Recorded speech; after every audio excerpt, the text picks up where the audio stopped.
2013 চনৰ জুলাই মাহত পেপাৰ 1ত ইভিএছৰ কোনকেইটা কুৱেশ্যন আহিছিলে বিশেষকৈ টেক্সটৰ পৰা আমি সেইকেইটা চাই লওঁ। এইটোতো আমাৰ 4 নম্বৰ ভিডিঅ'।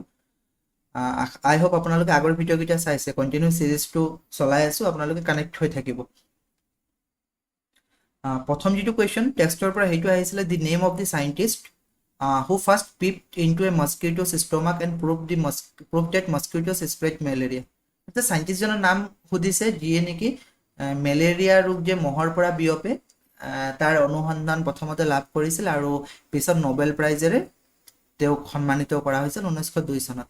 আৰু তেওঁ কোন আছিলে, আমি যদি লেচন পঢ়ো ভালকে স্পষ্টকৈ উল্লেখ আছিলে তাত ৰনাল্ড ৰছৰ কথা।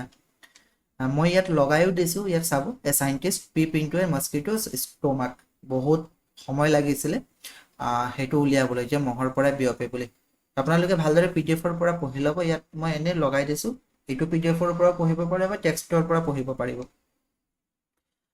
ৰজাৰ ছেড টু হিজ ফ্ৰেণ্ড, অৰ্থাৎ মই মোৰ ফ্ৰেণ্ডক কৈছোঁ, I can't play because I am down with fever. মই খেলিব নোৱাৰোঁ কাৰণ মোৰ পূৰা জ্বৰ হৈ আছে, মানে জ্বৰত দুৰ্বল হৈ গৈছোঁ। লগতে I pass through a cycle of shivering, লগতে মোৰ কঁপনি উঠিছে, কেইবাবাৰো কঁপনিৰ মাজেৰে পাৰ হ'লোঁ। ফেভাৰ আৰু হেডেক, জ্বৰ হৈছে আৰু মূৰ বিষো হৈছে। ফাইনেলি চুৱেটিং, আৰু এতিয়া কি হৈছে, ঘামি গৈছোঁ। After my blood test the doctor prescribe me a bitter medicine. Blood test কৰাৰ পিছত ডক্টৰে মোক তিতা মেডিচিন খাবলৈ দিছে আৰু সুধিছে যে মই কি বেমাৰত ভুগি আছোঁ। ৰজত might be suffering from, and এইটো যিমান লক্ষণ আছে লক্ষণকেইটা মেলেৰিয়াৰ হয়। অপশ্যন 4 হ'ব। হু ৱাজ আলবিৰনি, আলবিৰনি কোন আছিল? প্ৰথম কথা, আলবিৰনিৰ কথা যেতিয়া আহিব প্ৰথম আপোনালোকে চাব যে ট্ৰেভেলাৰ মেনশ্যন থাকিব আৰু উজবেকিস্তানৰ পৰা আহিছে। গোটেইকেইটা পঢ়াৰ প্ৰয়োজনে নাই। প্ৰথমটোত আছে কুতুবশ্বাহী চুলতান নহয়, এ ট্ৰেডাৰ ফ্ৰম আফগানিস্তান নহয়, a traveller from Uzbekistan who wrote a book that is helpful in knowing the past of our country. আমাৰ দেশৰ অতীত জানিবলৈ খুব সহায়ক হয়, তেওঁ এখন কিতাপ লিখিছিল আৰু ট্ৰেভেলাৰো উজবেকিস্তানৰ পৰা আহিছিল। অপশ্যন 3 হ'ব ইয়াৰ answer. The animals that are awake at night can see objects, এইটো কুৱেশ্যন 2011 নে 12তো আহিছিলে, যে ৰাতি যিবিলাক এক্টিভ থাকে জীৱ জন্তু, এই জীৱ জন্তুবিলাকে কি ৰং দেখি পায়, এনিমেলছবিলাকে কি ৰং দেখি পায়? ৰাতি যিবিলাক এক্টিভ থাকে বিশেষকৈ ব্লেক আৰু হোৱাইট কালাৰহে দেখি পায়। অপশ্যন 2। এলিফেণ্টৰ ৰিলেটেড কুৱেশ্যন, বাৰে বাৰে আপোনালোকক কৈছোঁ প্ৰতিটো ভিডিঅ'ত এলিফেণ্টছৰ বিষয়ে আহিব। এলিফেণ্টছৰ গোটেই ইনফৰমেশ্যনটো ইয়াত লগোৱা আছে, চাব যে এলিফেণ্টৰ যিটো জাক হয়, হাতীৰ জাকত বিশেষকৈ ফিমেল এলিফেণ্ট থাকে আৰু বেবী এলিফেণ্ট থাকিব। ফিমেলৰ যি নেকি আটাইতকৈ অল্ডেষ্ট, যাৰ বয়স আটাইতকৈ বেছি, তেওঁ লিডাৰ হয় গ্ৰুপৰ। এটা গ্ৰুপত 10ৰ পৰা 12লৈকে ফিমেল এলিফেণ্টছ থাকে আৰু বাকী পোৱালিকেইটা থাকে। আৰু মেল এলিফেণ্ট যিকেইটা নেকি মতা হয়, এইকেইটা 14-15 বছৰলৈকে থাকিব। তাৰপিছত কি হ'ব, গ্ৰুপ এৰি পিনে গুচি যায় আৰু অকলে ঘূৰি ফুৰিব। লেচনটো নন্দুৰ বিষয়ে আছিলে, নন্দুৰ বয়সো যেতিয়া 14-15 হ'ব এই গ্ৰুপটো এৰি গুচি যাব।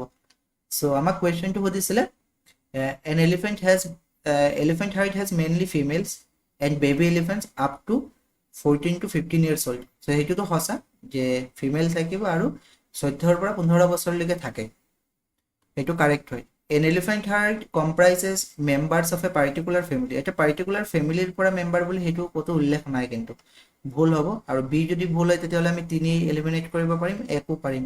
চি চাই লওঁ, the oldest female is the leader of the herd, আটাইতকৈ যি অল্ডেষ্ট ফিমেল হয় লিডাৰ হয়, এইটোতো শুদ্ধই হয়। আৰু ডি কি কৈছে, an elephant herd make accommodate any number. So' any number নহয়, তাত 10ৰ পৰা 12 বুলি কৈছিলে, ফিমেল থাকিব বাকী পোৱালিকেইটা থাকে। চ' ডিও ইনকাৰেক্ট হ'ব, গতিকে কাৰেক্ট আনচাৰ কোনটো হ'ব? অপশ্যন এ আৰু চি। অপশ্যন 2 হা। Inside the petals in the middle of a flower we find a thin powdery structure cold, ফুলৰ মাজভাগত যে পাউডাৰী ষ্ট্ৰাকচাৰ থাকে এইটো কি বুলি কয়? পলেন বুলি কয়। কোনটো কথা কৈছে বুজি পাইছে না কুৱেশ্যনত? এইটো ইয়াত যিটো অলপ পাউডাৰী টাইপৰ থাকে, হালধীয়া হালধীয়া, এইটো পলেন বুলি কয়, পৰাগ ৰেণু বুলি কয় চাগে অসমীয়াত, নহয় জানো? বাকী চলে ভটোৰে বুলি ক'লে পাঞ্জাৱত চলে ভটোৰে আৰু লাচ্ছি চালে। ইডলি বুলি ক'লে সাউথ ইণ্ডিয়ান হৈ যায়, ইডলি চাটনি বৰা চাটনি এইবিলাক South Indian. The birds move their neck very often because, চৰাই ডিঙিটো মানে ঘূৰাই থাকে, কিয় ঘূৰাই? আচলতে চৰাই ডিঙি সেইকাৰণে ঘূৰাই, আমি যেনেকৈ ধৰক চকু অলপ হ'লেও আমি বেকাকৈ চাব পাৰোঁ নহয় জানো, কিন্তু চৰাইৰ চকু ফিক্স থাকে, আৰু যিহেতু ফিক্স থাকে তেতিয়াহ'লে চাবলৈ ডিঙি ঘূৰাবলগীয়া হয়। চ' অপশ্যন কোনটো আছে, অপশ্যন ওৱানত কি আছে, দে কেন ফ্লাই, সেইটোতো নহ'ব। অপশ্যন বি আছে the birds eyes are fixed, option টুটো হ'ব correct answer. After diagnosis a doctor says to a patient that there is less haemoglobin in his blood. ডক্টৰে পেচেণ্টক কি কৈছে যে হিমোগ্লোবিনৰ পৰিমাণ কম আছে। Which of the following should he eat to make up the deficiency of iron. So' আইৰণৰ যি অভাৱ হৈছে সেই আইৰণ অভাৱ পূৰণ কৰিবলৈ কি খাব লাগিব। চ' আইৰণৰ অভাৱ যেতিয়া পূৰণ হয় আমাৰ, তেতিয়া আমি খাব লাগে বিশেষকৈ আমলা খাব লাগে, সেউজীয়া পাচলি খাব লাগে, গুড় খাব লাগে। আমলা, গ্ৰীণ লিফি ভেজিটেবলছ আৰু জেগাৰী, অপশ্যন 4টো হ'ব correct. Given below' are some human activities, কিছুমান হিউমেন এক্টিভিটিছৰ কথা উল্লেখ কৰিছে আৰু শেষত কি কৈছে, the activities responsible for the disappearance of forest, অৰ্থাৎ হাবি বন জংঘল নোহোৱাৰ কাৰণ কি। পাঁচটা দিছে অপশ্যন, পাঁচটাৰ ভিতৰত কোনটো হ'ব। ডিগিং অফ মাইন্স, মাইন্সবিলাক যদি খন্দা হয় তেতিয়াহ'লে হাবি ধ্বংস হয়, নাইকিয়া হয়, সঁচা হয়, অৰ্থাৎ অপশ্যন এটো থাকিব। এ থকা কোনটো আছে, এ থকা 3, 2 আৰু 1ত এ আছে, 4টোত নাইটো আগতে এলিমিনেট কৰি দিওঁ। কনষ্ট্ৰাক্টিং ডেমছ, ডেমছবিলাক কনষ্ট্ৰাক্ট কৰিলেও ফৰেষ্টবিলাক ডিজএপিয়াৰ হয়, অৰ্থাৎ বিও কাৰেক্ট হ'ব। চ' বি থকা অপশ্যন কোনটো আছে, বি থকা অপশ্যন 2 আৰু 3 আছে, গতিকে অপশ্যন 1টো এলিমিনেট কৰোঁ। চি কৈছে collection of leaves and herbs to sell them in the market, যদি আমি পাত বা হাৰ্বছবিলাক কালেক্ট কৰি মাৰ্কেটত বিক্ৰী কৰোঁ। চ' মাৰ্কেটত যদি পাত আৰু হাৰ্বছ কালেক্ট কৰি বিক্ৰী কৰে, ফৰেষ্ট কিন্তু ডিজএপিয়াৰ নহয়। তাৰপিছত কৈছে ৱেভিং বাস্কেটছ ফ্ৰম বেম্বু, বেম্বুৰ পৰা বাঁহৰ পৰা যদি বাস্কেট বনোৱা হয়, বাঁহৰ পৰা বাস্কেট বনালেও ফৰেষ্ট ডিজএপিয়াৰ নহয়, নাইকিয়া হৈ নাযায়। Making leaves plates out of fallen leaves, সৰি পৰা পাতৰ পৰা যদি প্লেট বনায় তেতিয়াহ'লেতো ফৰেষ্ট ধ্বংস নহয়। গতিকে চি ডি ইৰ ফলত কোনো এখন হাবি বা জংঘল ধ্বংস হৈ নাযায়, নষ্ট বা নাইকিয়া হৈ নাযায়, নাইকিয়া হয় মাইন্স আৰু ডেমছৰ কাৰণে, অৰ্থাৎ এ আৰু বি হ'ব, অপশ্যন 2টো হ'ব। Select the correct statement about bronze, ব্ৰঞ্জৰ পৰা কুৱেশ্যনটো আহে, ব্ৰঞ্জৰ পৰা গ'ল্ড কইন দা ফ'ৰ্টত আছে নহয় জানো ব্ৰঞ্জৰ বিষয়ে। ব্ৰঞ্জ আচলতে কি হয়, ব্ৰঞ্জ হৈছে মিশ্ৰ ধাতু, এলয় হয়, এলিমেণ্ট নহয় হা, এলয় হয়। কপাৰ আৰু টিন গলাই পিনে ব্ৰঞ্জ পোৱা যায়, গতিকে এইটো ব্ৰঞ্জটো এলিমেণ্ট নহ'ব, লাইক আইৰণ চিলভাৰ আৰু গল্ডৰ দৰে এলিমেণ্ট নহয়। এ অপশ্যনটোতো নহ'ব, এ যদি নহয় 4 আৰু 3 এইটো এনো নহ'ব। Bronze is made by melting copper and tin, so' copper আৰু টিনটো হয়, বিটো কাৰেক্ট হ'ব। বি যদি কাৰেক্ট হয় আমি অপশ্যন এটো কাৰেক্ট ক'ব পাৰোঁ, কাৰণ 2টো বি নাই, হ'লেও বাকী ষ্টেটমেণ্টকেইটা চাই লওঁ। Bronze is very strong and is used in making cannons and statues, bronze অলপ ষ্ট্ৰং হয় আৰু বিশেষকৈ যিবিলাক তোপ আছে আৰু ষ্টেচুজবিলাক আছে এইবিলাক বনাবলৈ তৈয়াৰ কৰে, সেইটো সঁচা, বিটো সঁচা।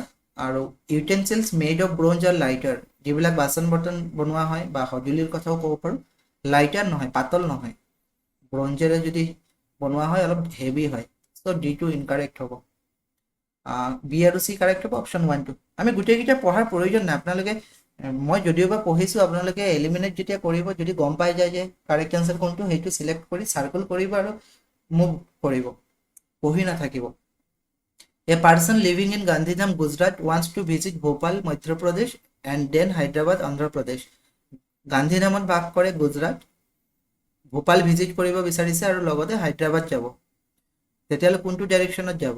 চ' যদি গুজৰাট কয় একেবাৰে লেফ্টত আছে, ৱেষ্টত আছে, ভোপাল মাজত থাকিব, ৰাইট ছাইডত আহিব লাগিব, ৰাইট ছাইড মানে ইষ্টত আহিব লাগিব, অন্ধ্ৰপ্ৰদেশ চাউথত আহিব লাগিব, অৰ্থাৎ তললৈ আহিব লাগিব, অৰ্থাৎ প্ৰথমত ইষ্টত যাব তাৰপিছত চাউথ। অপশ্যন কোনটো, first towards east and then towards south, প্ৰথমটোতে আছে, বাকীকেইটা নাচালে হ'ব, 1ত চাৰ্কল কৰিব আৰু মুভ হ'ব।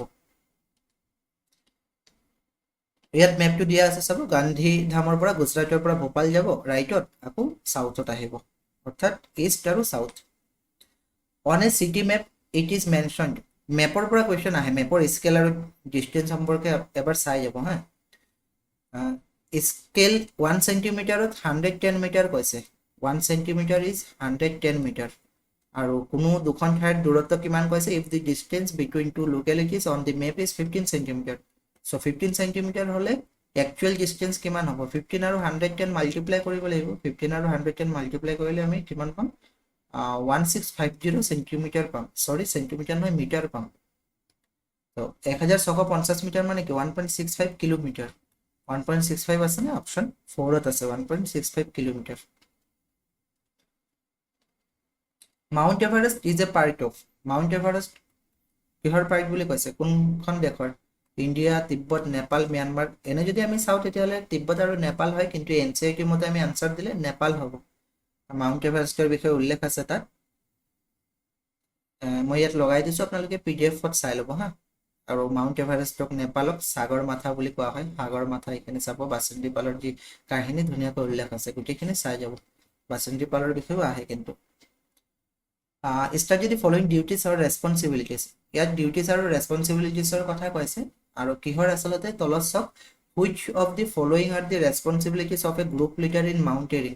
যেতিয়া নেকি পৰ্বত বগাই, আৰু পৰ্বত বগালে যি টিম থাকে, টিমৰটো গ্ৰুপ লিডাৰ থাকিব। গ্ৰুপ লিডাৰৰ দায়িত্ব বা ৰেছপনচিবিলিটি কি হয় সেইটো সুধিছে।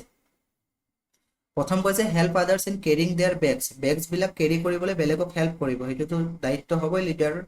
Late the group follow' you and keep at the front, গ্ৰুপে মানে মোক ফ'ল' কৰিব, সেইটো নহয় আচলতে। যেতিয়া মাউণ্টেইন বগাই গ্ৰুপ লিডাৰজন সদায় শেষত থাকিব, প্ৰথমত মেম্বাৰবিলাক থাকিব, আৰু গ্ৰুপ লিডাৰজন, যিজন গ্ৰুপ লিডাৰ তেওঁ শেষত থাকিব, যাতে তেওঁলোকক মনিটৰ কৰিব পাৰে। চ' বি অপশ্যনটো ইনকাৰেক্ট হয়। বি অপশ্যন যদি ইনকাৰেক্ট হয়, আমি 2 নম্বৰ আৰু 1 নম্বৰ এলিমিনেট কৰিব পাৰিম। চিটো চাই লওঁ, ask those to stay back who cannot climb properly, যিসকল নেকি ভালদৰে বগাব নোৱাৰে তেওঁলোকক মানে পিছুৱাই যাবলৈ কোৱা হয়, সেইটো আচলতে গ্ৰুপ লিডাৰে নকয়। গতিকে অপশ্যন চিটো ইনকাৰেক্ট হ'ব। অপশ্যন চি যদি ইনকাৰেক্ট হয়, বাকী এটা অপশ্যন থাকিলে ADE। ডিটো কি আছে, look after those who are not well and arrange food for the group, যিসকল নেকি ভাল নহয় ধৰক গ্ৰুপত, ভাল মানে স্বাস্থ্যৰ ক্ষেত্ৰত ক'ব পাৰোঁ, তেওঁলোকৰ কাৰণে ফুড এৰেঞ্জ কৰা, চোৱা চিতা কৰা, সেইটো গ্ৰুপ লিডাৰৰ ডিউটি হয়। আৰু find a good place to stop and rest, ভাল এখন ঠাই বিচাৰি ৰেষ্ট ল'বলৈ, সেইটো গ্ৰুপ লিডাৰৰ দায়িত্ব হয়। গতিকে ADE কাৰেক্ট হ'ব। অপশ্যন 4টো, ইয়াত কোৱালিটি কিছুমান আছে, আপোনালোকে এবাৰ চাই ল'ব, PDF-টো টেলিগ্ৰামত পাই যাব। চ' আজি ছেশ্যনটো ইমানেই আছিলে। আমি 2013-ৰ জুলাইৰ পেপাৰখন ছল্ভ কৰিলোঁ। আমি নেক্সট ভিডিঅ'ত 2014-ৰ যি ফেব্ৰুৱাৰীত হৈছিলে এক্সাম, সেইটো চাম। 2014-ত ফেব্ৰুৱাৰীৰ এক্সামৰ পেপাৰ চাম। EVS-ৰ টেক্সটৰ কি কুৱেশ্যন আহিছিলে সেইটো চাম। অ'কে, গতিকে এই চিৰিজটোৰ লগত কানেক্ট হৈ থাকিবলৈ আপোনালোকে চেনেলটো ছাবস্ক্ৰাইব কৰি ল'ব, আৰু টেলিগ্ৰামটো জইন হৈ ল'ব। টেলিগ্ৰাম জইন হ'লে তাতো ক্লাছৰ ন'টিফিকেশ্যনবিলাক পাই থাকিব, আপডেটবিলাক।